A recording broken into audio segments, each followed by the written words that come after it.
Jawab Kak? Ya Pak. Udah tunggu di luar soalnya dari mereka. Habis itu kalian berdua ya. Yakin dulu Pak. Kita pulang aja dulu. Jalan dulu nih. Ya, kamu berarti. Dari tadi nungguin soalnya 5 menit kan naik, dia orang udah siap ya, makanya saya masuk dulu.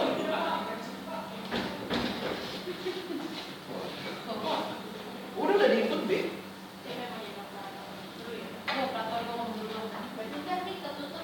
Ini setengah dulu kan. Kok masih itu?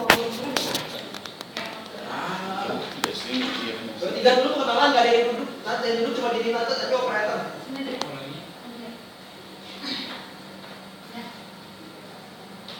Dua handphone ya, majuan satu tempat. Yes.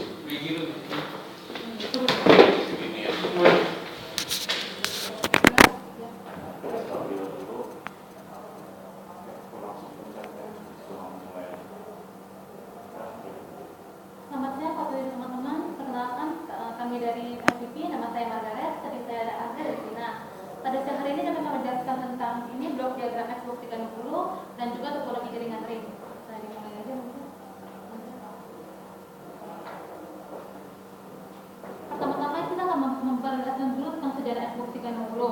Pertama-tama itu kita punya sejarah konsep permainan. Jadi pas permainan itu adalah sebuah mesin elektronik yang dibuat untuk permainan ya. Jadi dia itu punya banyak kategori, dia itu untuk permainan video. Terus alat kontrol itu berupa televisi, monitor, atau komputer. Konsep permainan itu pertama kali dibuat oleh Atari, kemudian dilanjutkan dengan Nintendo. Nintendo itu dibuat pada tahun 1985. Dia itu sempat bermain sekali selama 4 tahun.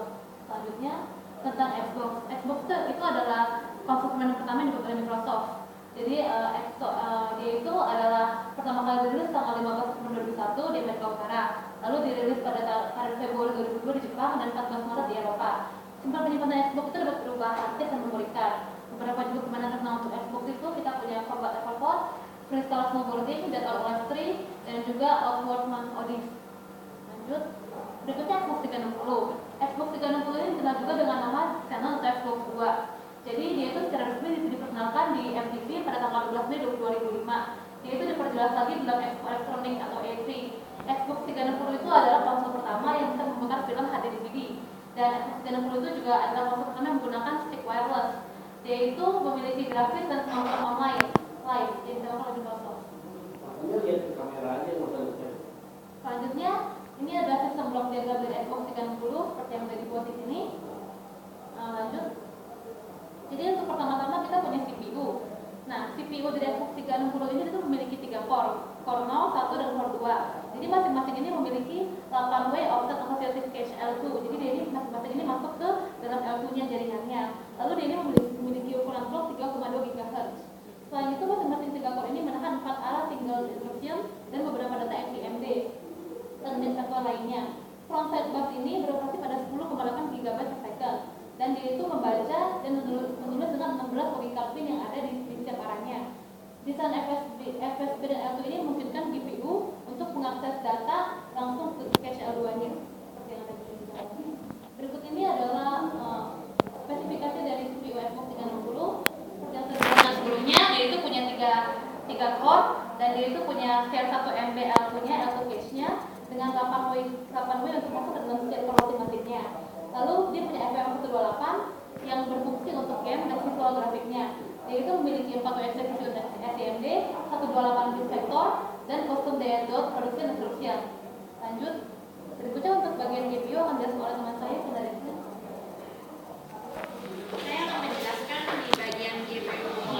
GPU memiliki 48 perangkat paralel yang saling terhubung satu sama lain dan 10 MB di EDRAM yang beroperasi dengan kecepatan 256 MB per second.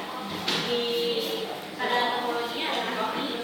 Kemudian memiliki memori utama yaitu 512 MB dengan kecepatan akses 22,4 GB per second.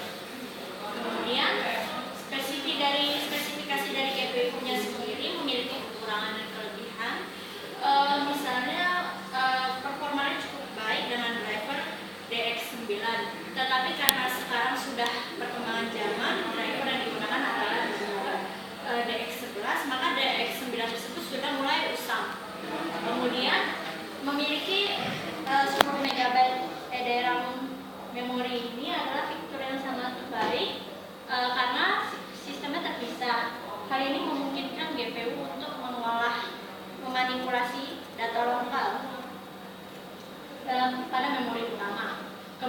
dilanjutkan dengan analisis dari memorinya. GDDR5 adalah antarmuka memori terbaru yang seharusnya memiliki 4 kali bandwidth dari GDDR3 yang tentu akan lebih terjangkau dari Xbox generasi sebelumnya. Kemudian selanjutnya ini ada spesifikasi dari GPU tersebut. Ada grafik prosesor dengan kecepatan 500 MHz, kemudian ada 10 MB RAM dan juga fitur-fitur lainnya. Kemudian kita akan melihat input dan output chip dari blok diagram dari Xbox 360 ini, yaitu adalah media audio Xbox atau XMA decoder, Xbox media audio decoder. Kemudian adalah flash NAND controller dan kemudian adalah manajemen sistem controller yang ada di sini. Setelah itu akan dilanjutkan. Interupsi ini penuh, jadi nggak bisa merekam lagi.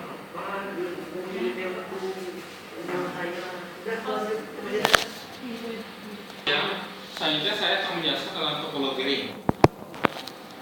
Kenapa disebut topologi ring? Karena di setiap node terhubung masing-masing sehingga membentuk sebuah lingkaran. Dan masing-masing node ini terdapat repeater, di mana repeater itu berfungsi sebagai penguat sinyal. Jadi setiap node masing-masing saling menguatkan. Selanjutnya, token ini berisi informasi data yang berasal dari komputer. Token kemudian akan melewati titik node dan akan memeriksa apakah informasi data tersebut digunakan oleh titik node yang bersangkutan. Jika ya, maka token akan memberikan data yang diminta oleh node untuk kemudian kembali berjalan ke titik node berikutnya dalam jaringan. Topologi ring ini memiliki kelemahan dan kelebihan. Kelebihannya itu yang pertama hemat kabel, mudah untuk dirancang dan diinventarisasikan, memiliki performa lebih baik dibanding topologi bus, mudah untuk melakukan konfigurasi ulang dan instalasi perangkat baru, tidak akan terjadi tabrakan pengiriman data, dan mudah dalam pelacakan kesalahan. Namun memiliki beberapa kekurangan, yaitu seperti peka terhadap kesalahan, pengembangan jaringan yang lebih kaku, kinerja komunikasi dalam jaringan tergantung pada jumlah dan titik node, diperlukan penanganan dan pengelolaan khusus bundles.